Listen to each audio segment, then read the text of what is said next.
host, the governor of Cross River State, here represented by Professor Ibarejim Modesto, and the Ibarejim Modesto as of right, the Deputy Governor of Cross River State, members of the Traditional Rulers Council of Cross River State, members of the State Executive Council, Cross River State, your old Royal Highnesses, I've seen quite a lot here, the clan head of my community, the greeting is here, the clan head of people who are, and all the rest from here, I've seen them around. The senior advocates of Nigeria, including my troublesome friend and brother, Yako Kawan of Nyanya and Kao, Chief Kufam Victor Ndomaeva. I've forgotten he was a senator. So, and all the Johnny Bay, my friends, my relations, and there is a traditional ruler who came all the way from Imo State, King. That was here and his lord of his dear wife. They are here. I thank you, the Archbishop of the Cathedral of Unity, Archbishop too. He has never missed any event like this that concerns me.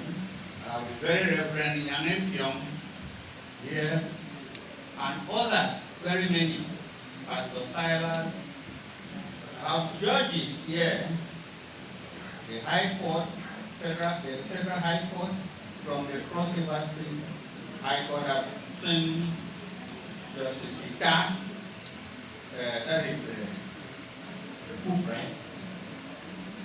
I've seen others here too. You are all welcome. I thank you for this singular honor. Most importantly, I thank God. I thank God for making it possible for me to continue to be in the land of the living today. I've had second chances at life from God many times. The most recent being soon after my 70th birthday celebration in Abuja. I've had it various close shapes with them, but God has said it's not yet time. So I give him thanks. And I thank you for taking note of all that has been happening in my life. The little things I thought I was trying to do quietly, that somehow it got to your attention. And what has happened today is in recognition of that effort. I thank you, and I want to use this opportunity to speak to the youth. I want the youth to realize one thing, that we have missed the road, we the seniors. We have misled them. We have to confess to that fact. For agreeing to take over mission schools, the greatest disservice we've done to this country and the youth of this country. The generation that had to go to school without moral education, without religious background education, have had half-baked education. Because education without a fear of God is a lorry, like a lorry without brakes. Yes, that is the truth. to apologize again for just waking up one day and scraping from the school curriculum the teaching of history. How can a community survive without history? It's like doing away with the traditional institution, the custodian of our culture and tradition. How do you survive? What then becomes your identity? You become somebody who has no identity. So we need the youth to realize that they can still make it in this life without being fraudulent, without looking at money as being all and all, but being honest, dedicated to the cause of duty and serving humanity. Because God doesn't forget. God doesn't forget at all. My life is a living testimony to that fact. And I want us also to rethink, to think back, compare Nigeria as it was under the 1963 Constitution, the Republican Constitution, and Nigeria as it has staggered since 1966 to today. We've experimented with so many options, and I think you will agree with me that in the process we should have learned one or two lessons. The most important one being that a departure from that 1963 Constitution has been a great disaster. There is a need for us to look back and bring back at least the state councils of chiefs as a house, as it used to be. We are talking of insecurity. We are talking of community policing. There can be no effective community policing without a strong and virile traditional institution in place. Why do we always run away from what is obvious? Why are we still grouping in darkness when we can see? We have tried certain things. By now we ought to be in a position to take a firm stand and identify the way forward and move along with it. There is a need for us to think, to return to true federalism. We must have true federalism. So that if they should think that we should do away with history, and in my state I think it is suicidal to do that, I will go ahead and maintain and retain the teaching of history in my state.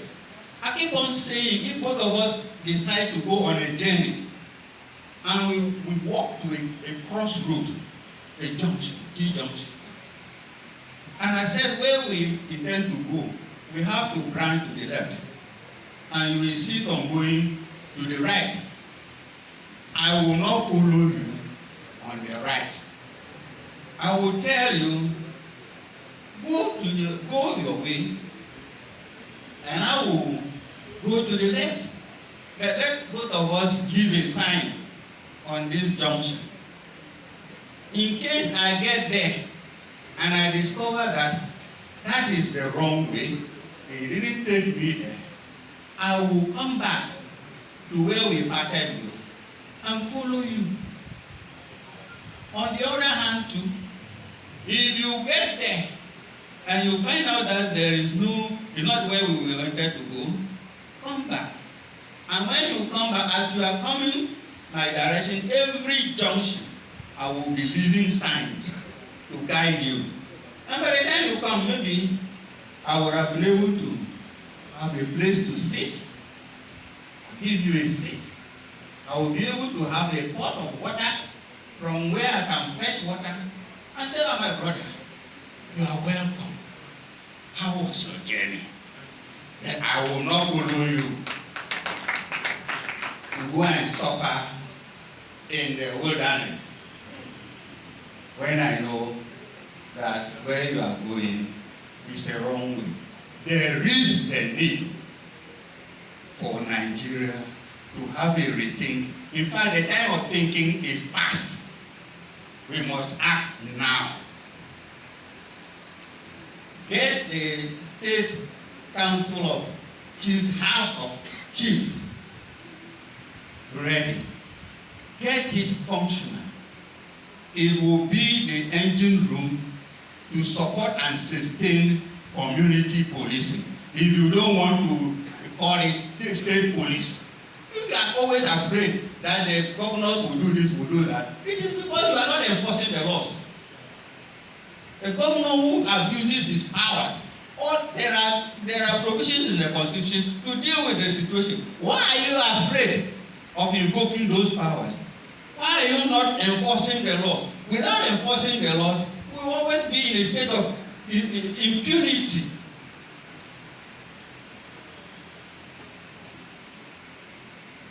And impunity will only end up in chaos, in loss of lives, insecurity, and everything. But where there is no justice, there will always be clamoring for this and that.